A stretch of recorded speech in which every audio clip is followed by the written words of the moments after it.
kita mulai dulu dari Bu Yeni, singkat-singkat kalau ada yang mau disampaikan. Terus langsung kembali ke urutannya ke Pak Haradi, kemudian Pak Joy, dan berikut Pak Zirma. Saya minta terakhir nanti Pak, atas nama Pemda, bagaimana Bapak melihat semua dialog ini. Kami persilakan dulu Bu Yeni, silakan singkat-singkat Bu Yeni.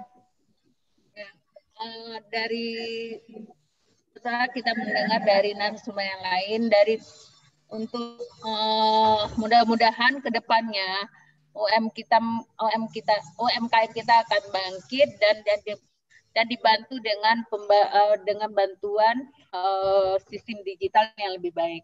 Mungkin apa yang disampaikan Pak Adrinov tadi dengan membuat database dan diperkuat dengan teknologi, nanti UMKM kita akan bangkit, termasuk kami pedagang kaki lima atau UMKM di Tanah Abang pun akan dibantu dengan digitalnya. Sekian Prof. Fasli, itu yang bisa saya. Baik, terima kasih Bu Yeni.